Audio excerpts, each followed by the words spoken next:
This year, celebrating its 40th anniversary, is one of my all-time favorite movies, the original 1974 horror film, Black Christmas. Black Christmas was sadly overlooked when it first came out, but thankfully, over the years, it's become a cult classic. While most everyone credits Halloween for being the first slasher, Black Christmas introduced many of the slasher elements 4 years before Halloween was released. Even though Black Christmas is heralded now, at the time it was unknown in comparison to Halloween, and as we all know, the mainstream hit is the one that gets the credit.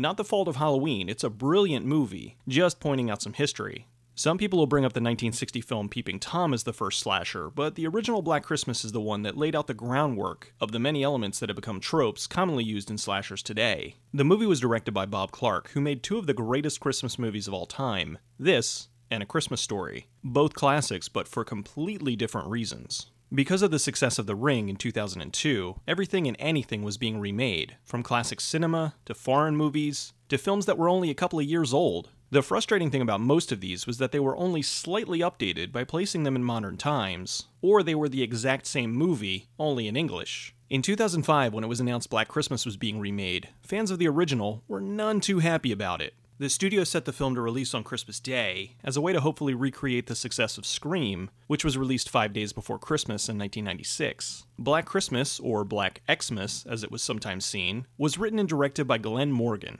Morgan's a producer and writer who often worked with writer-director James Wong. He first worked with Wong back in 1985 on the vicious crime drama The Boys Next Door. Later they worked together on everything from The X-Files, to Space Above and Beyond, to Millennium. In 2000, they struck gold with the incredibly successful Final Destination, with Morgan writing the screenplay and Wong directing. The film turned into a franchise, and as of currently, it has 4 sequels, with the possibility of a 5th on the way. While Morgan enjoyed writing, he was looking to direct. He got the opportunity to direct in 2003 with the unusual rat revenge film Willard. An odd choice of a movie to remake. The movie was very well done, but bombed at the box office. I don't really see this as his fault. It was a remake of a film that would have only been known amongst more hardcore movie fans, and it was starring Crispin Glover, who, let's face it, is not a name that people are rushing to the theater to see. The movie did fare well amongst critics, who praised it for its solid directing and character development that they didn't expect from this kind of film. Seeing his potential, the studio gave him the okay to make another film, the remake of Black Christmas.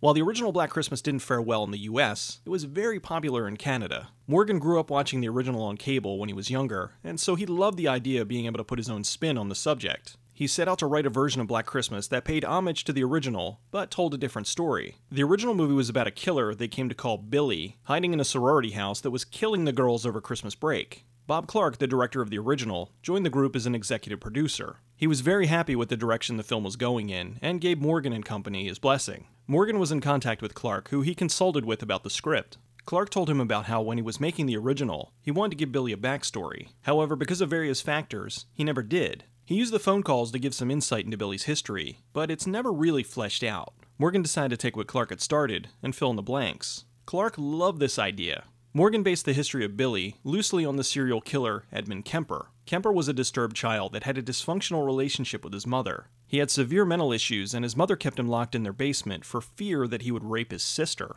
Kemper would go on to be known as the co-ed killer. He killed mostly female college students, but also killed his mother and grandparents. The backstory that Morgan created was that Billy was born with jaundice, a liver disease, which made his skin yellow. His mother hated him and locked him in the attic. She wanted another child, but when Billy's stepfather couldn't perform, she raped Billy, got pregnant, and gave birth to his sister/daughter, Agnes. Billy hated Agnes for getting all the attention that he wanted, so one night he broke out of the attic, nearly killed Agnes, killed his mother and stepfather, and made cookies out of them. He was sent to an insane asylum, and Agnes was sent to an orphanage. In an early draft of Morgan's screenplay, Billy was the only killer. He later changed it to Agnes, having Billy kill himself in the insane asylum. Then one night he had the idea of making it both Billy and Agnes. He called Wong, who loved the idea, so he moved forward with it. The film was being produced by Dimension, which was a division owned by the Weinstein Company. At the time, both Saw and Hostel were huge moneymakers, and the Weinstein Company wanted Morgan to make the movie more in line with them.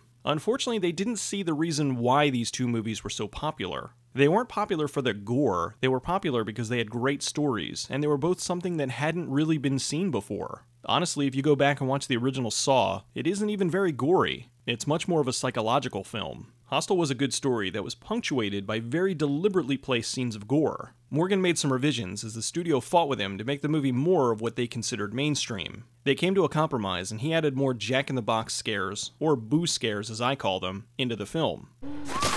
In this movie, I tried to have more jack-in-the-box type scares, which I fucking hate.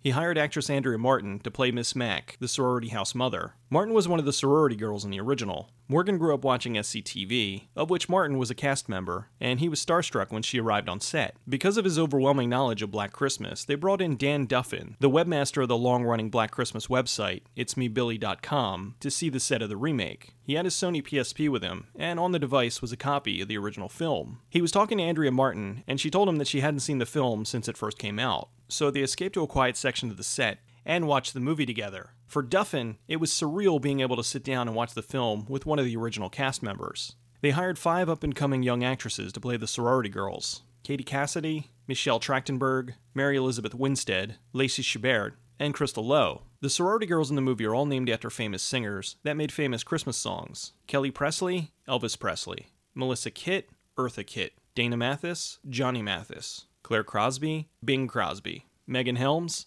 Bobby Helms. Heather Lee Fitzgerald gets 2, Brenda Lee, and Ella Fitzgerald. The only one I couldn't find a match for was Lauren Hannon. Maybe it's because Heather got 2? After Buffy the Vampire Slayer, Michelle Trachtenberg didn't want to do horror. She spoke to Morgan and agreed to do the film as long as her character was killed. In the original script, she was one of the survivors. Katie Cassidy was great here and used much more effectively than in the Nightmare on Elm Street remake, where her presence was wasted. The girls actually played incredibly well off each other, and they felt like real people. But can I say, I'm sorry, I'm really not okay with any of this. I mean, buying a Christmas present for a serial killer? No, you see, serial killers murder repeatedly for sexual thrill. Billy Lenz was a spree killer. Dude just fucking lost it. Oh, whatever, Melissa. Okay, I'm just offended. Not just the usual no-personality cannon fodder of many of the new slasher films. Morgan brought in actress Kristen Cloak, his wife, to play Lee. He met her while working on Space Above and Beyond. The character of Agnes being built like a guy was intentional. Morgan originally cast Dean Friss, his first assistant cameraman, to play the part of Billy. After adding the character of Agnes, he decided to hire someone else to play Billy and have Friss play Agnes as a way to confuse the audience. It was now 2006, 32 years after the original movie, and the remake of Black Christmas was underway. The film was shot in Vancouver, Canada, in 29 days for $9 million. The original house was in Toronto, but the new house had a very similar look and layout. They shot the backstory of the film first. They covered up the nice wallpaper with ratted, dilapidated wallpaper and uglied up the house. They filmed the flashback sequence so that the house looked worse and worse as time went on. When they were ready to go to present times, they peeled the wallpaper and cleaned up the house to offset the ugliness of what had been there before. The camera angles in the film were intentional to give off the feeling that we might be seeing the scene through Billy or Agnes's eyes. They wanted the audience to feel that the characters are being watched. Things were going along well until one day when Harvey Weinstein showed up on set. He started demanding more gore and violence, as well as demanding that Michelle Trachtenberg be dragged down the hall for a death sequence. So the Hollywood guys go, boy, if we had more blood spilled, we'd make even more money, and then it just becomes watered down. So you got Raiders of the Lost Ark, but wow, if they had more action, we'd have more, you watch Raiders of the Lost Ark, it's got a lot of character stuff. There's a lot of good characters, a lot of good people running through it, but then it just becomes grosser and stupid action for the sake of action. It's just crap. Morgan gave in and added more gore to the film, as well as shooting a scene where Michelle Trachtenberg gets her eye ripped out and is dragged down the hall by the socket. However, this scene was cut from the American version, and he shot a different scene where she's scalped by an ice skate. The scene of her being dragged down the hall was released in the UK cut of the film for some reason. The movie has a few homages to Bob Clark. There's the Clark Sanitarium and the leg lamp from A Christmas Story. They also did a few homages to the original film. There's the girl being suffocated by the bag on the rocking chair, the POV shots, the crystal unicorn, and the famous eye through the hole scene. The hospital at the end of the film is the same one used on the show Supernatural, which guest starred Katie Cassidy. The original ending for the film had both Kelly and Lee surviving. They were talking in the hospital when Kelly's phone is being called by Kyle, which lets them know that either Billy or Agnes is still alive. Another ending showed Billy dying on the table in the hospital, and Kelly walking out with her parents. There was another ending where Billy was alive and escaped into the walls of the hospital.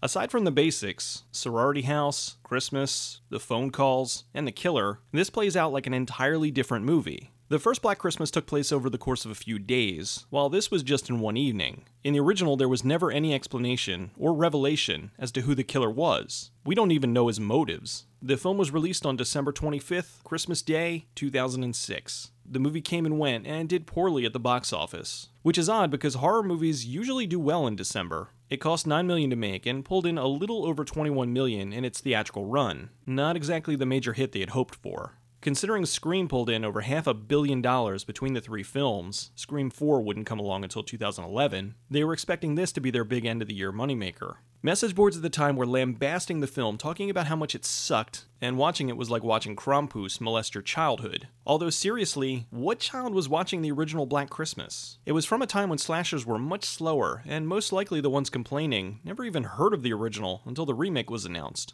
There was some controversy surrounding the movie's trailer. After the film was finished, the studio, without the knowledge of the director, reshot some of the scenes specifically for the trailer. The studio didn't have enough faith in the movie as it was, and thought it needed some jazzing up as a ploy to bring in the jump scare audience. This scene with someone trapped under ice, one of the girls falling off the roof tangled in Christmas lights, Lacey Chabert being dragged into some kind of thresher, and Michelle Trachtenberg in a dark hallway with Billy hanging from the ceiling above her.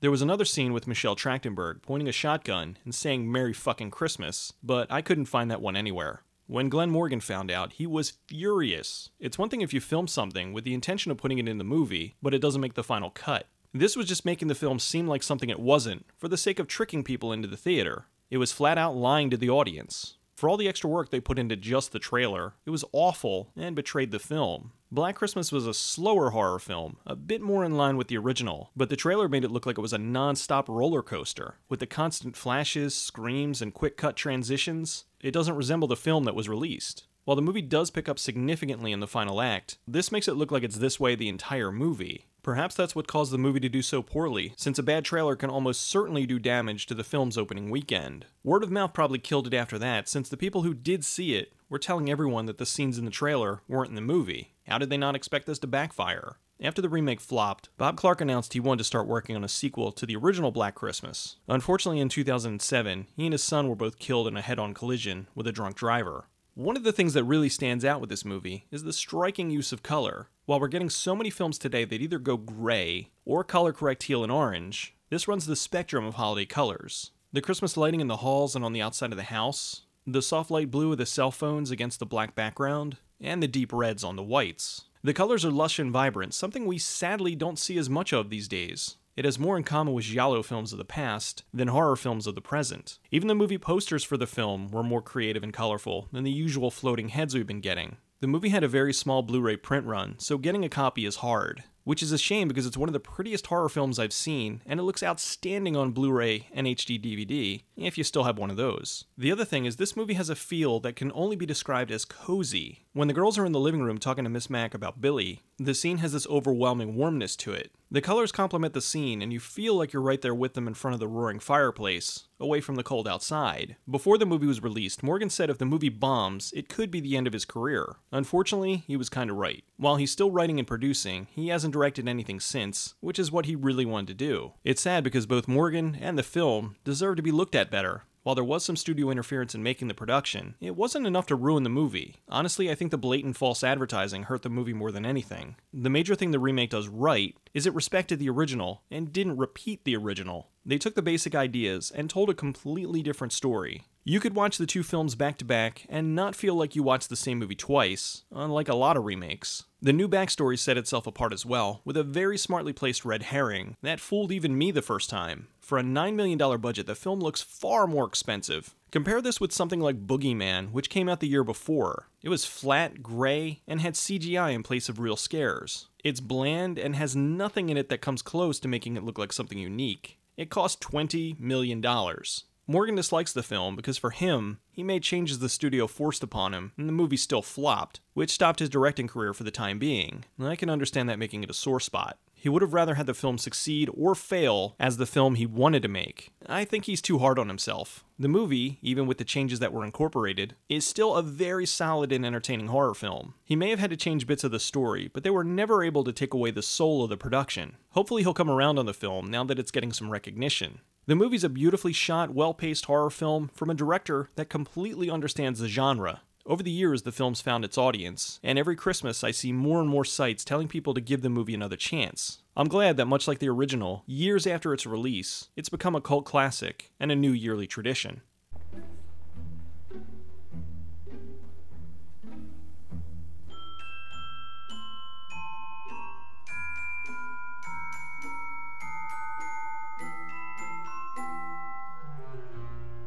Yeah, and I've been looking forward to this for 3 weeks.